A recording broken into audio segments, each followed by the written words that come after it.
सर्वदेष्ठां धात्रे नमः। ॐ जगदाधार सर्वदेष्ठां धात्रे नमः। ॐ जगदाधार सर्वदेष्ठां धात्रे नमः। ॐ जगदाधार सर्वदेष्ठां धात्रे नमः। सच्चिदानंद भगवान सत्य सनातन सद्गुरुदेव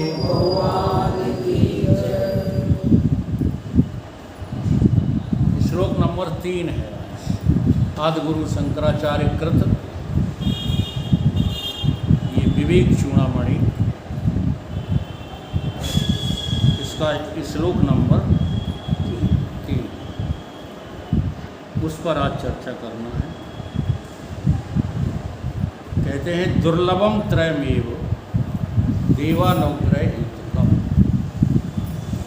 मनुष्यत्वम मुमुक्षत्वम महापुरुष संश्रय। मनुष्य का देह पाना और मोक्ष की इच्छा जग जाना और सतगुरु का जीवन में मिलन होना, ये मनुष्य के अपने हाथ की बात नहीं, जीव के अपने हाथ की बात नहीं। इसका क्या अर्थ है? इसका ये अर्थ नहीं है कि आप मनुष्यत्व का त्याग कर दो। इसका ये अर्थ है कि देव अनुग्रह, भगवान की कृपा तुम्हारे ऊपर हो चुकी है। इस अर्थ में ये बात कही गई।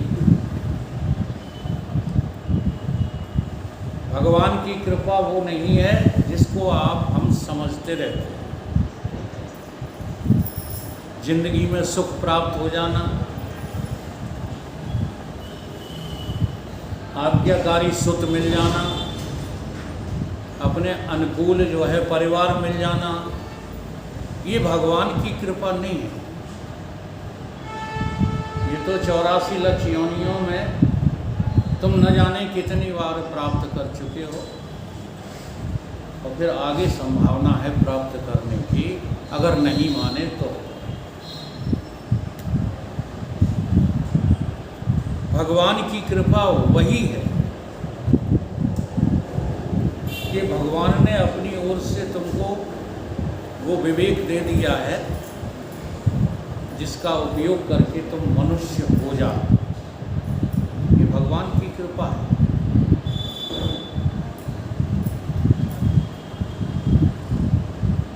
भगवान की कृपा को समझना है तो यहाँ से प्रारंभ करो कि दुर्लभ क्यों है। अच्छा, अब अगर जो बात हम लोग समझते हैं कि भगवान ने कृपा कर दी, मनुष्य का शरीर मिल गया है ना, तो अब मनुष्यता लाने की कोई ज़रूरत ही नहीं। वो यही तो सब लोग समझे बैठे हैं। देह की खातिर जीते हैं, देह की खातिर मरते हैं। बड़े बड़े अपराध आज देह की खातिर हो रहे हैं। बड़ी बड़ी मान प्रतिष्ठा पे आगे बढ़ने के लिए वो कहते हैं हम बड़े, वे कहते हैं हम बड़े, हमारे पास ज़्यादा सुविधाएं हैं जीने की। कोई कहता हम पे है ही नहीं कुछ सुविधा जीने की है। ये आज बवंडर मचा हुआ है। इनको सबको आप मनुष्य स्वीकार किए बैठे हो कि नहीं बैठे? जैसे पहले हमारे घरों में शादियाँ होती थी है ना, तो अपने दरवाजे पे पताका बांध लेते थे, लंबे चौड़े, हरे नीले लाल, कम से कम 10 दिन पहले ही लग जाते थे बांधने तैयार, और एक बड़ा सा गेट स्वागतम लगा देते थे, और उसी में फिर जो है बढ़िया बढ़िया जो है झोंपड़ियाँ बना देते थे। कुछ बहुत पूर्व जमाने की बात कर रहा हूँ। फिर धीरे धीरे टेंट मिलने लगे तो टेंट लगा देते, और 5-5 दिन 4-4 दिन ये शरीर की 4 दिन बारात रुकते थे। शादी में एक उत्सव हो जाता था। अब ईमानदारी से बताओ, बड़ा मनुष्य कौन है जो 5 लाख का मैरिज हाउस कर लेता है? वो बड़ा मनुष्य है। और जिनको बेचारों को वाटिका ही उपलब्ध नहीं, वे छोटे मनुष्य। यही है ना परिभाषा आपकी मनुष्यता की। ये परिभाषा मनुष्यता की नहीं। मनुष्यता हमको जो है जगानी है, क्योंकि भगवान की कृपा तो हमारे ऊपर बरस रही है। अर्थ क्या है? माँ धातु से मनु की संतान होने के कारण हमारा नाम क्या है? मनुष्य। अब यहाँ भी तुम अर्थ गलत लगाओगे। मनु नाम का कोई आदमी होगा, यही अर्थ लगाते हैं ना। मनु नाम के राजा थे। अच्छा एक बात बताओ, अगर मनु राजा के 2 संतान हुई है ना, उससे वंश आगे बढ़ा, तो भाई बहन हुए कि नहीं? मनु के एक लड़की हुई और 4 तो वे चले गए, ब्रह्मा जी के पुत्र। ये मनु तो बाद में हुए, ठीक है। इक्ष्वाकु के मनु, जनरेशन बताती है, सूर्यपुत्र इक्ष्वाकु के मनु। अब वो किस लक्ष्य से शब्द लिखे गए हैं, तो जरा शब्द को समझो। शब्द चाहे वेद का हो, चाहे शास्त्र का हो, चाहे पुराण का हो, चाहे व्याकरण का हो, या रामचरितमानस का हो, महाभारत का हो, ग्रंथों का हो, इन शब्दों के साथ अर्थ कैसा रहता है? शब्द के हृदय में अर्थ, वो अर्थ के हृदय में शब्द रहता है। इसलिए गोस्वामी जी की देखो, हाँ, आध्यात्मिक बुद्धि है। आजकल के गधों की तरह शब्दों को लादे नहीं भर रहे हैं, जैसे आजकल के वेदांती शब्दों को लादे फिरते हैं। इसी बात को उन्होंने वहाँ कहा, गिरा अर्थ जल बीच सब। हमें दोहा नहीं, आगे दोहा से कोई मतलब नहीं। यहाँ बात क्या समझानी है कि जो शब्द है उसी शब्द में अर्थ छिपा रहता है, ठीक है। इनको क्या कहते हैं? शास्त्रिक शब्द। अब चाहे वो व्याकरण में हो या किसी पुराण में हो, शब्द का गहराई से छेदन करोगे तो उसका सार्थक अर्थ आपके जीवन में घटित होने लगेगा। और दूसरे क्या मान लेते हैं? सांकेतिक अर्थ, जो आज चल रहे हैं। सांकेतिक अर्थ कैसे होते हैं, उसका उदाहरण क्या है? जैसे लाल झंडी लगा दो तो रास्ता बंद, हरी झंडी लगा दो तो रास्ता खुला। ये सांकेतिक शब्दों के अर्थ हैं। अब वहीं पर देखो, जहाँ लाल झंडी लगा के रास्ता बंद किया गया था, कोई काम है जहाँ लाल झंडी लगाने से रास्ता खुल जाता है, तो हरी झंडी लगाने से रास्ता बंद हो जाता है। बताओ कौन सी जगह ऐसा होता है?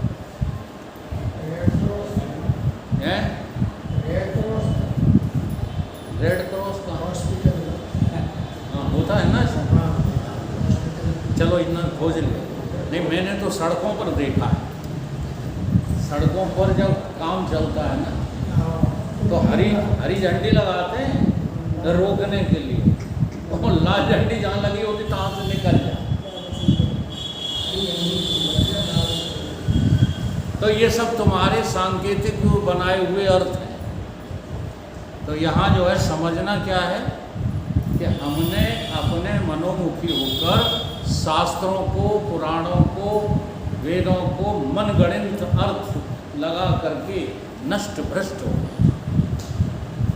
ये अर्थ है इसका। इसलिए इतनी बड़ी व्याख्या, हाँ, ये पुस्तक रखे बैठे हैं, इसमें अखंडानंद में है कि शब्द के साथ अर्थ उदय होता है और अर्थ के साथ शब्द जुड़ा हुआ है। तो ज़्यादा विस्तार नहीं करते हैं उसका। समझना क्या है, मनु शब्द को समझना। ये मनु शब्द कहाँ क्या अर्थ दे रहा है, ये किसी आदमी को नहीं बता रहा। अगर आदमी को बता रहा होता तो तुलसीदास जी, संत शिरोमणि गोस्वामी तुलसीदास जी ये चौपाई न लिखते। स्वयं भू मनु, मनु कौन है? इसका नाम है मनु। स्वयं आत्मा का नाम ही है मनु। स्वयं भू मन सतरूपा, सत स्वरूप भी है और चित स्वरूप भी है, आनंद स्वरूप भी है। जिसका नाम क्या है? मन सतरूपा। तिन तय भई ये सृष्टि। देखो ये अर्थ कहाँ निकला, ये अर्थ छुपा हुआ है मनु शब्द में। दूसरे तरीके से अगर अर्थ निकालना चाहो तो देखो, अब यहाँ मनु की संतान न लेकर के मनु का क्या अर्थ लगा? जहाँ कोई साधक अपने मन के भीतर घुस करके और मन की सारी वास्तविकताओं को जान जाए और नकार दे। मन के बस में हम नहीं, मन मेरे अधीन, भूला था निज रूप को, इससे था मैं दीन। नकार दो। मन संसार मन से बना है, इसलिए मन संसार का उत्पादक हमको लग रहा है ये धोखा है, क्योंकि मन तो हम ही ने बनाया है। मन किसने खड़ा किया है? हमने अपने संकल्प से खड़ा किया। इंद्रियां सो जाती हैं, स्थूल देह सो जाता है, तो तुम्हारा ही मनी राम स्वप्न खड़ा कर लेते हैं कि नहीं कर लेते? बताओ। तो मन भी तुम्ही ने तो खड़ा किया, तब स्वप्न खड़ा हुआ। क्या अर्थ निकला इसका? इसका यही अर्थ निकला कि सारे जगत को मन सहित जान करके त्याग दो, और जिससे मन बनता है उस अपने स्वस्वरूप को, मन तू ज्योति स्वरूप है, अपना मूल पहचान। बैक गियर लगा दो तो तुम्हें क्या मिलेगा? फिर मन के पीछे आत्मा। जो ऐसा समझ जाते हैं, ऐसा विवेक पैदा कर लेते हैं, उनका नाम क्या है? मनुष्य। सूत्र दे दिया छोटा सा, रटो मत। असल में अब हम सूत्र बोलना ही जो है बंद करते हैं, क्योंकि तुम लोग रट लेते हो, फिर स्टेजों से सुनाते हो, हमें भीतर से जल जाते हो कि देखो मनुष्य का आई है नहीं, मनुष्य मनी भावे सब मनुष्य का। क्या अर्थ है? वो बोलते हो सब लोग स्टेज से। मन का जहाँ अभाव हो जाता है, मन का जहाँ अस्तित्व समाप्त हो जाता है, वहाँ पर आत्मा का अस्तित्व स्वीकार हो जाता है। उस हृदय का नाम क्या है? उसे मनुष्य। तो ये भगवान की कृपा हो रही है तुम्हारे ऊपर कि नहीं? जो हम बोल रहे हैं ये बात समझ में आ रही है कि नहीं? यही भगवान की कृपा है। नहीं शायद पंखा को भी समझ में आ रही होगी हमारी बात। वो बोतल बहुत प्यारी लग रही है, उसको तो ज़रूर आ रही होगी समझ। तो जिनको ये बात है समझ में आ जाती है वो है मनुष्य। इसलिए दुर्लभम, मनुष्य का शरीर दुर्लभ। अब थोड़ा प्रक्रिया से बता देते हैं। जो चेतन जहाँ जहाँ नजर आता है, जड़ता नहीं, चैतन्यता जहाँ जहाँ नजर आती है। जैसे आप जंगल में जाओ तो घास हरी नजर आएगी, वृक्ष हरे नजर आएंगे, तो आप क्या कहते हो? इनमें भी चेतन अपनी चैतन्यता प्रकट कर रहा है। तो ये जितने भी जड़ वस्तु हैं इनको कहा गया है उद्भिज। ये कौन सी खानी है? उद्भिज। ये जमीन से ही पैदा होते हैं और इनकी वृद्धि भी जमीन के भीतर ही होती है। अगर भीतर वृद्धि नहीं होगी तो बाहर भी इनकी वृद्धि रुक जाएगी। इन्हें उद्भिज कहते हैं। ये एक कला से होते हैं। ये बड़ी समझने की बात है। इनमें परमात्मा की एक कला होती है। स्वेदज, स्वेदज रेंगने वाले जो है कीटाणुवादी,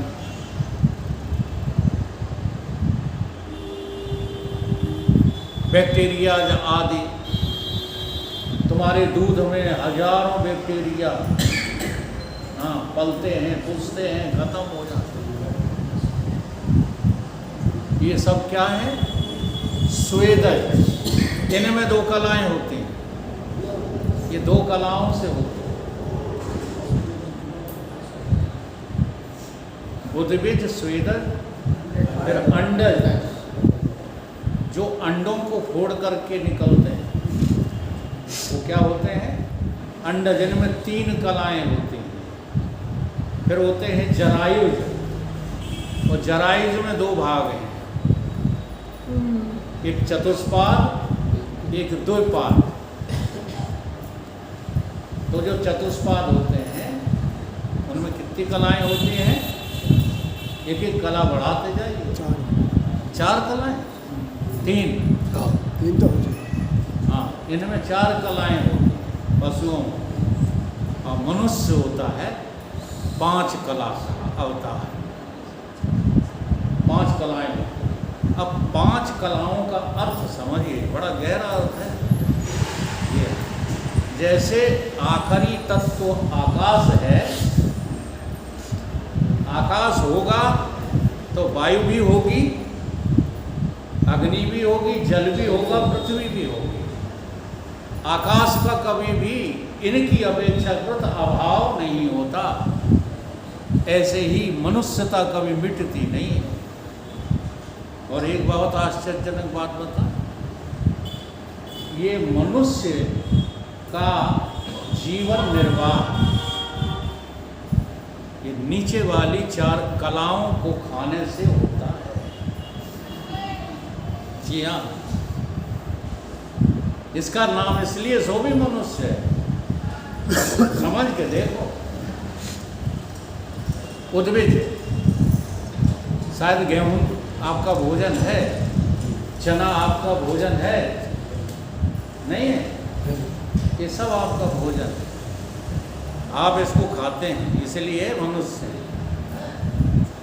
और परमात्मा की ओर से, प्रकृति की ओर से परमिशन भी है खाने की। जी हाँ, पाप नहीं है। दूसरे क्या है? उद्भिज नहीं, स्वेदज। स्वेदज जो है उनको भी आप खाते हैं, बल्कि ज़्यादा स्वाद आपको उसी में आता है, घी दूध में नहीं आता, दही में। इनको खाते हो कि नहीं खाते? हाँ, ये कौन है? स्वेदज। ये उसी में से पैदा होते हैं, वस्तु में से ही पैदा होते हैं, उसी में रहते हैं, उसी में मर जाते हैं। अगर उसके बैक्टीरिया मर जाएं दूध के, तो दूध तुमको कोई लाभ नहीं करेगा। ये आज धंधा करने वाले दूध के क्या कर रहे हैं, बैक्टीरिया मार देते हैं, नकली चीज़ें पाउडर उसमें प्रवेश करा देते हैं, तुम खूब पीते रहो, कोई लाभ। आइसक्रीम अपन खूब चाट चाट के खाते हैं, अब भूख मिटती नहीं। तुम हमको 5-10 खिला दो आइसक्रीम, बैठे बैठे खा जाएंगे, लेकिन एक रोटी की भूख मिटी क्या? क्यों नहीं मिटी? क्योंकि उनमें बैक्टीरिया है ही नहीं, स्वेदज तत्व है ही नहीं। तुम इनको भी खाते हो, और तुम अंडा भी खाते हो, अन्यथा मत लेना। बहुत सारी ऐसी चीज़ें हैं जो किसी को फोड़ कर निकलती हो, तुम्हारा भोजन है। केवल मुर्गी का अंडा नहीं मैं कह रहा हूँ, वो तो हमारे ऋषियों ने फिर उनका विभाजन करके कर्निवोरस हर्निवोरस बनाए हैं, और हमें उनका पालन भी करना चाहिए। अगर कहीं आपको रोटी नहीं मिल रही है, स्वेदज उद्भिज नहीं मिल रहे हैं, और अंडज भी ठीक से समझ में नहीं आ रहा है, तो मुर्गी के अंडे का चीला खाने से प्राण बच रहे हैं तो बचा लेना चाहिए। खाने की परमिशन नहीं है। इस पर एक दृष्टांत सुनाते हैं, सुना ही होगा आपको। एक पंडित जी भूखे प्यासे घूम रहे थे, रास्ते में जो है एक बहेलिया मछली बना रहा था या मुर्गी के अंडे सेंक रहा था। पंडित जी ने कहा कि भूख से प्राण जो है उत्कर्ष हुए जा रहे हैं, जल्दी से भोजन करा। उसने बहुत हाथ पैर जोड़े कि महाराज मेरा धर्म नष्ट हो जाएगा, ऐसा मत करो। मैं गई, तू धर्म सिखाता है मुझे, मैं खुद धर्मात्मा हूँ, लाओ खिलाओ। तो खूब जो है भूख लगी थी, तो मुर्गी के अंडे की चीला खा गए, खूब खा गए। अब वो पानी लिए खड़ा है तो कह रहे नहीं, मैं तेरे हाथ का पानी नहीं पीऊँगा। उन्हें महाराज अभी क्या था, थोड़ी देर पहले मेरे हाथ का अब अंडा का चीला खा गए और अब पानी पीने से इनकार कर रहे हो। बोले यही बात तो है शास्त्रों में, आपातकालीन मर्यादा। इसलिए बीमारी में यदि तुम्हारे शरीर में शराब चली गई है तो घृणा न करो, चली जाती। सच बताऊं तो होम्योपैथी दवा जो लोग खाते हैं वो शराब पान करते हैं, हम तो खाते हैं। होम्योपैथी में एलोपैथी में खांसी की शीशी वगैरह, हाँ, तो वो शराब का सेवन हो जाता है। इसलिए पाप नहीं है। 4 कलाओं तक तुम भोजन करते हो, लेकिन 5वीं कला को खाना पाप है। जिन कलाओं से मनुष्य बनता है, तो मनुष्य की हत्या से बढ़कर के कोई बड़ा पाप नहीं। तुम ये न समझो कि जिन्होंने कत्ल किए हैं और वो चैन से जीवन जी रहे हैं, नहीं। इनका जब अंत होगा तो अवर्णनीय होगा। इसलिए गौ हत्या से भी बड़ा पाप है मानुष हत्या। गौ हत्याएं तो बचाने में लगे पड़े हो, मनुष्यों को रोज कतर रहे।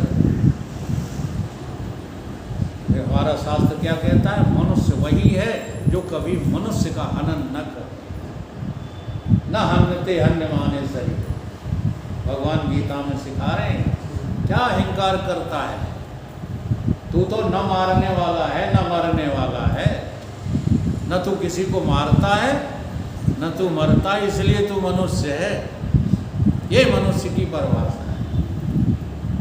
तो इतनी गहराई तक तुम्हारी मनुष्यता है, अब तुम्हारा कर्तव्य है इसे जगाना।